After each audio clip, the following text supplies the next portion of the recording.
Let me ask you something honestly. When was the last time you felt hopeful about the future? Not distracted, not entertained, but genuinely hopeful.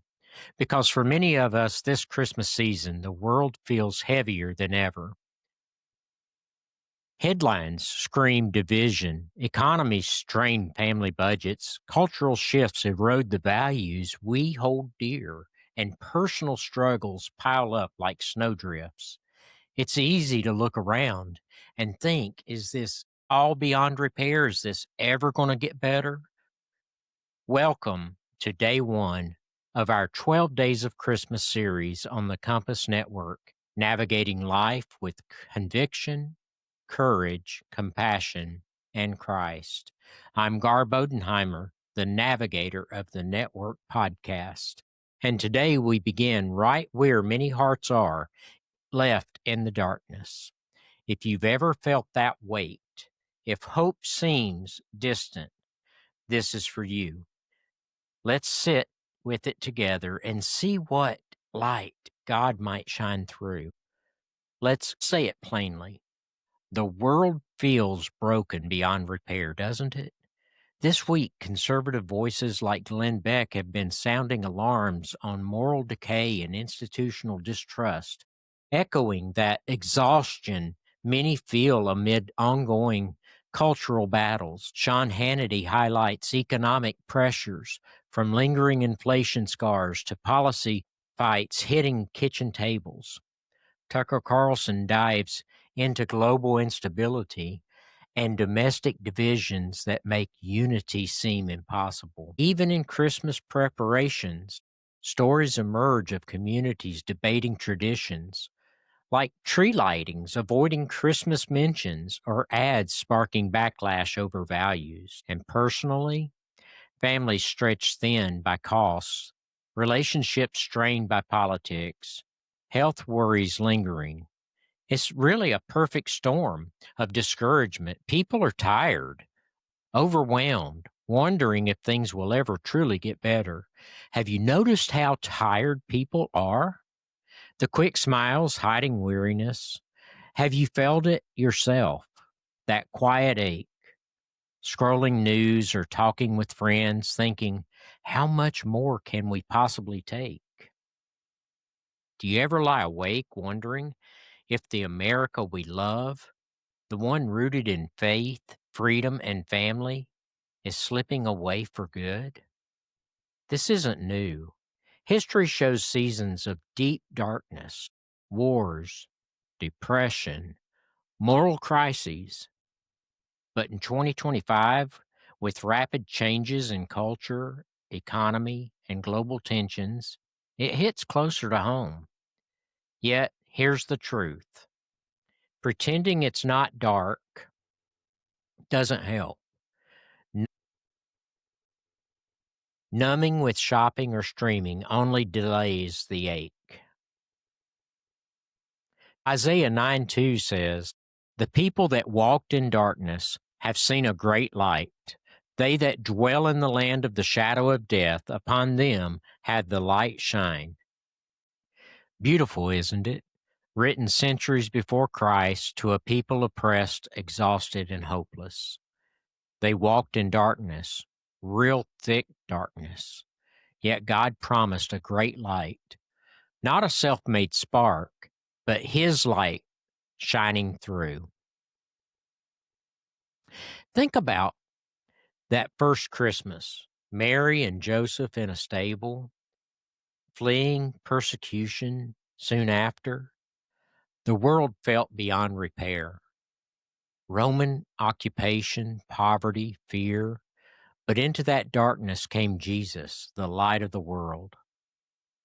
From the Book of Mormon, 2 Nephi 123 echoes, awake, my sons, put on the armor of righteousness, shake off the chains with which ye are bound, and come forth out of obscurity and arise from the dust.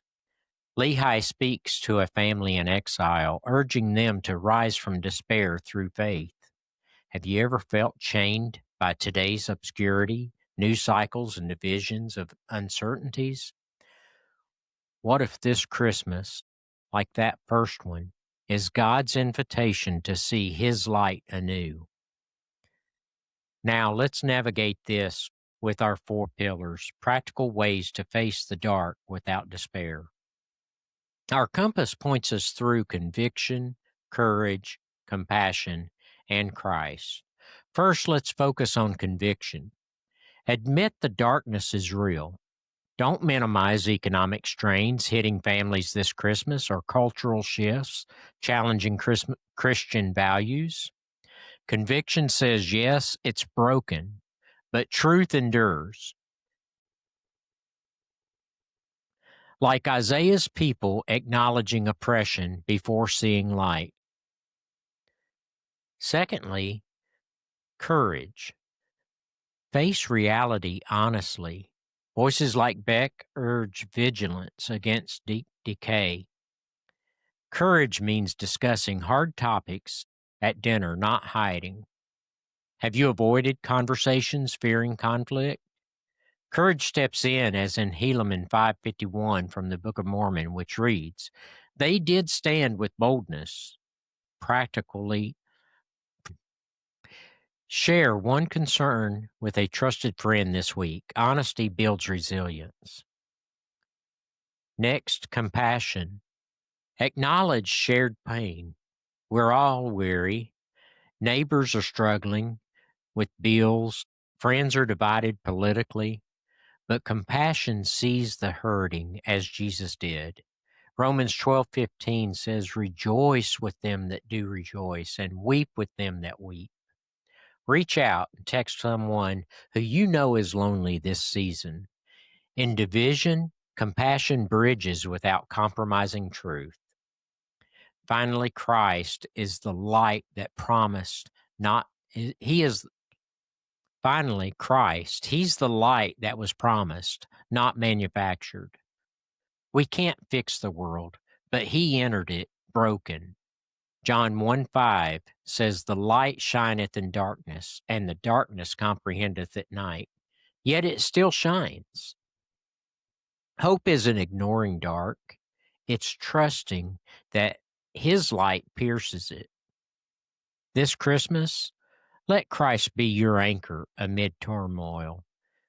Tonight, don't numb the darkness with distractions. Acknowledge it and bring it honestly to God in prayer. Say, "Lord, it's heavy, but shine your light on it." Light a candle as a reminder. Share with one person how you're facing it. Tomorrow, day 2, we ask the harder question: how did we get here in the first place? Don't miss it. Friends, in this heavy season, remember that the darker the night, the brighter his light. Thanks for navigating with me on the Compass Network. Share this if it stirred hope. Like the episode and subscribe today so you never miss an episode. God bless you on your Christmas journey.